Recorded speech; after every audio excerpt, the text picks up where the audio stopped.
Let me tell you a story. Between 1987 and 1989, South Africa was engaged in a Cold War conflict with Cuban-supported Angola during the final Carnaval campaign.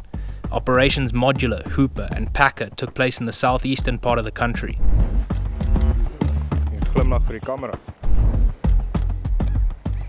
Our mission was to take 4 adventure bikes through these battlefields, experiencing the region with a handful of people who fought there, and to document the re-establishment of wildlife in the area as it had recently been designated a national park. Setting off from Rundu, we planned to travel unsupported through the bush to the town of Carnaval. From there we would turn southeast toward Mavinga, following the LOMBA river, and then head south to Duvundu. Among other things, we would have to contend with thick sand, active landmine fields, and the unforgiving isolation of Africa. Needless to say, this would be one hell of a ride.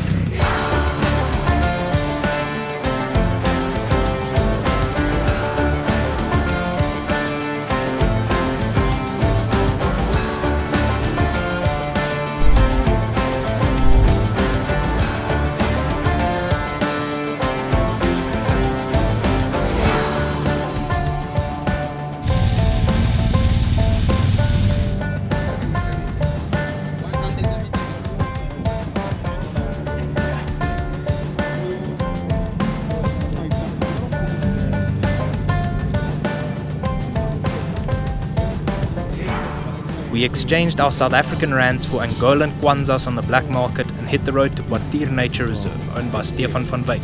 This would be our overnight stop. Sup.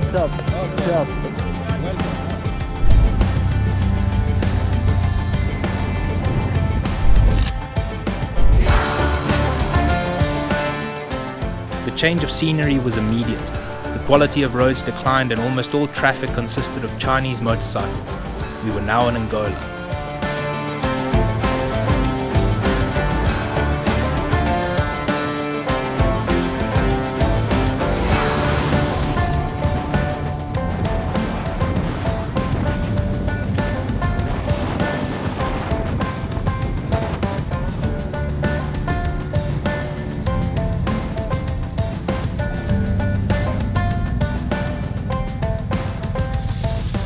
Kwartier is remote, only accessible by crossing the Kubangu River on a ferry, then driving the 40-kilometer sand track to the lodge.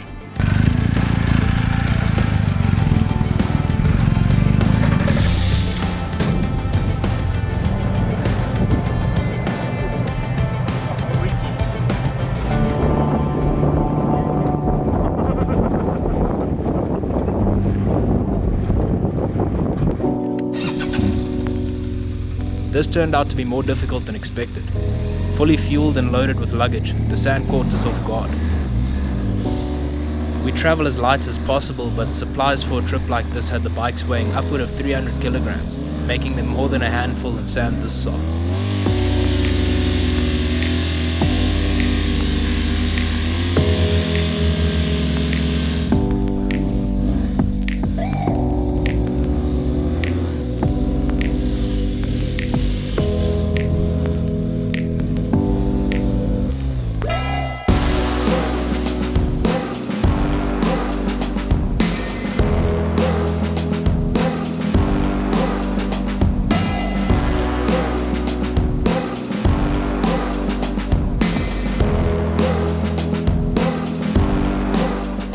After a few mishaps, we found our feet and were making progress, however slow.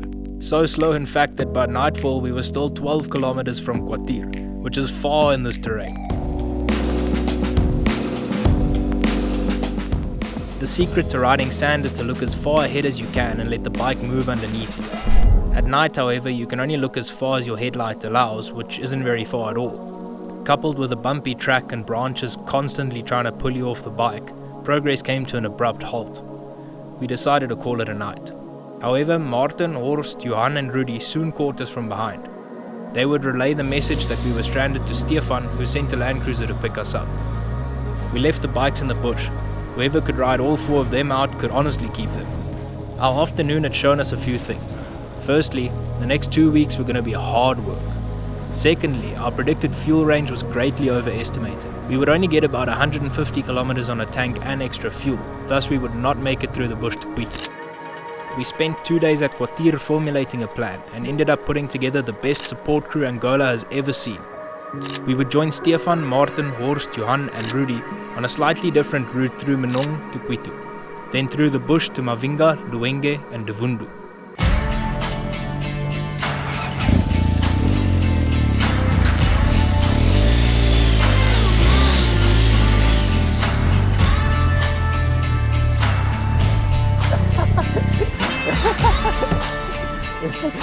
Good.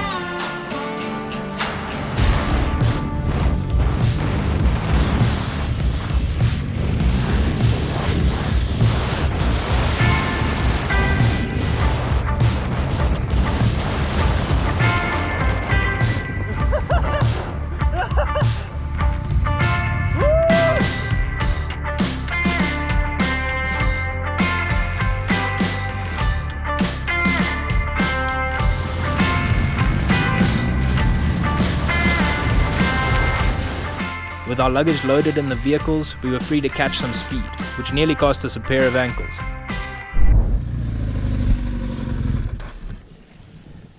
You're right.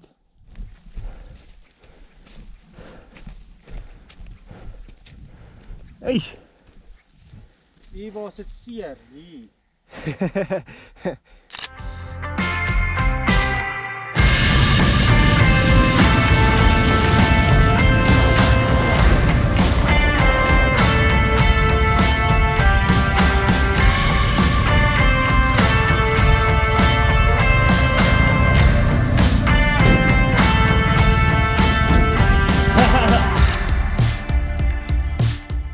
We crossed the Gubangu, refueled ourselves and our bikes, then hit the road northbound.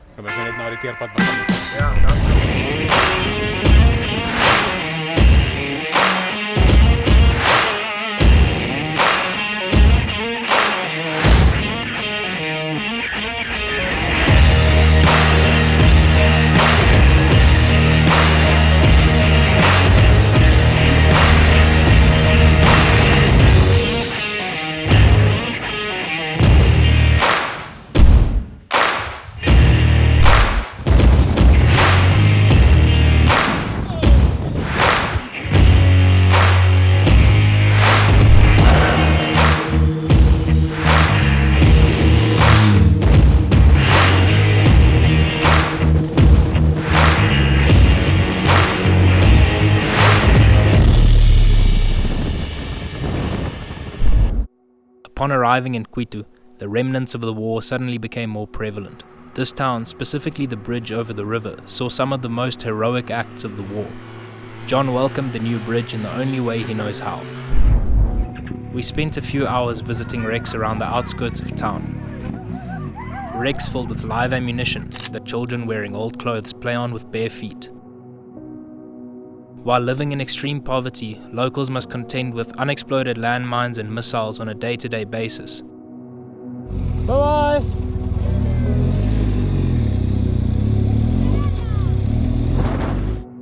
In town, there's a multi-million-dollar museum sponsored by the Cuban government to celebrate their version of victory and display the might of communism. Contrast.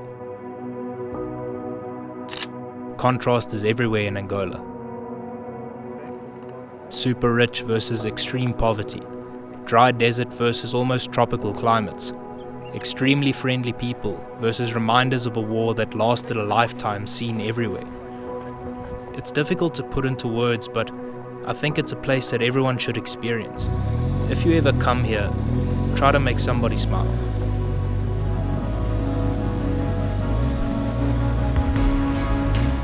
From Kwitu we turned southeast to spend our first night in the bush on the banks of the Kwitu floodplain.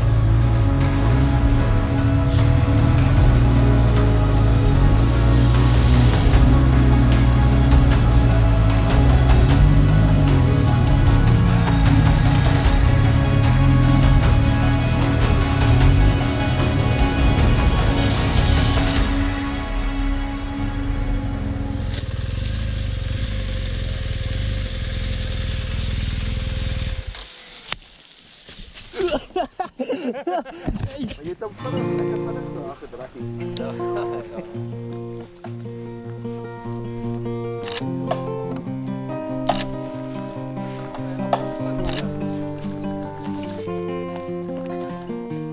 were up at dawn and eager to get moving. Today we would make our way to the source of the LOMBA River, where a Russian attack helicopter was shot down. The LOMBA is significant because of the battles fought there. Many books have been written about the heroic acts carried out in that floodplain, and here we were riding bikes through it 30 years later.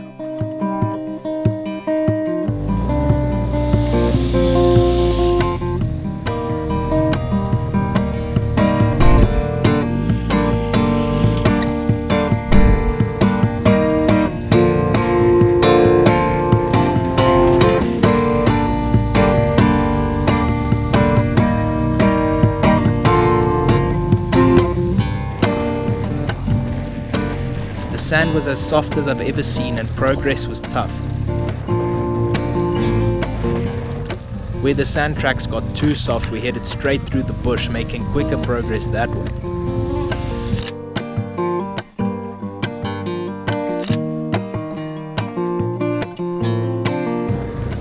Some adversity was appropriate though, given the ground we were crossing. Having heard stories about this place all my life, being there felt almost surreal.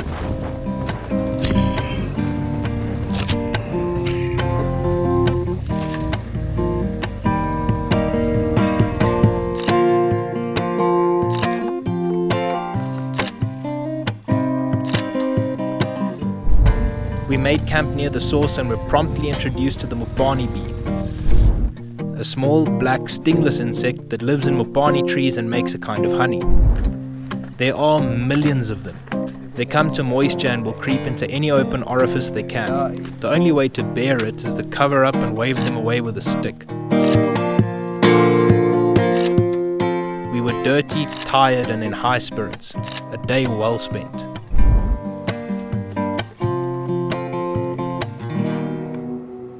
The next morning, part 1 of our mission would commence.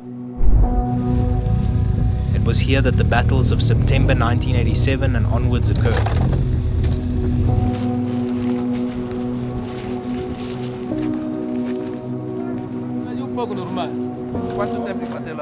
Revisiting this place with some of the men that fought here was a life-changing experience. We found targets that they personally destroyed, paid tribute to fallen friends, and made peace with some aspects of the past.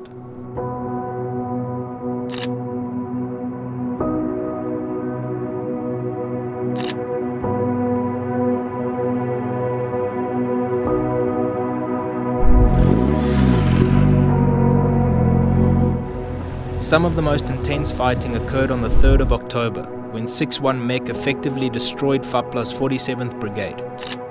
Upon retreating across the river, a tank drove off the only bridge they'd laid. This tank attempted to drive over its fallen comrade, rolling in the process and completely blocking the only way out. Other vehicles got stuck in the surrounding mud and were doomed. They still lay there today as they were left, filled with ammunition that exploded on impact from South African artillery fire. Locals now cross the river on their own bridge, made of branches.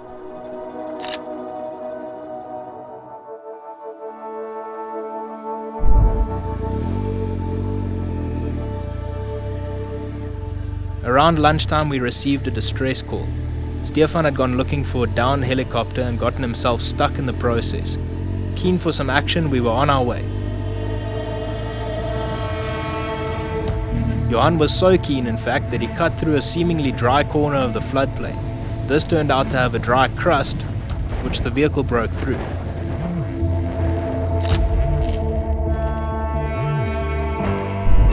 Martin had carried on to help Stefan. We got to work burying the spare wheel of the Hilux so we could winch ourselves out.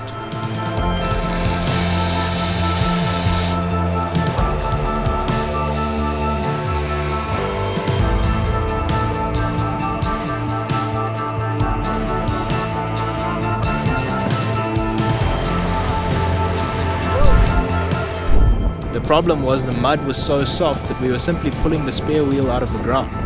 On the radio, more bad news came through. Martin had gotten himself stuck trying to pull Stefan out. I was instructed to bring the tracks for assistance. Fortunately, they did the trick and we could recover the first of our 3 stranded support vehicles.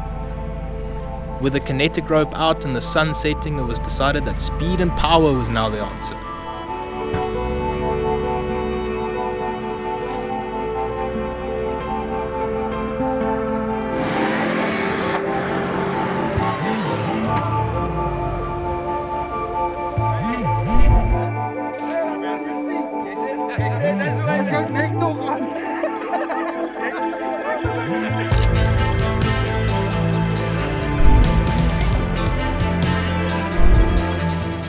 This worked well enough that we decided to do the same with Johan.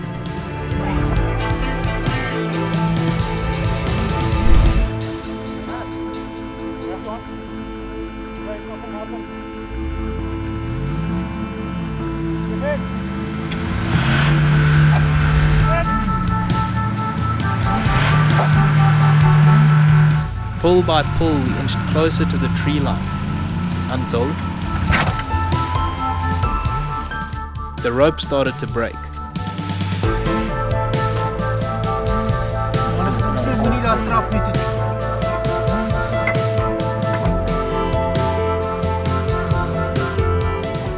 We made some plans, did some digging and tried again.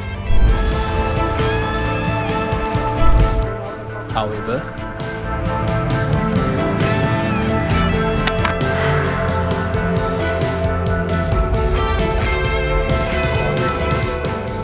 with an injured Land Cruiser and a very much stuck Hilux, we called it a night and headed for camp.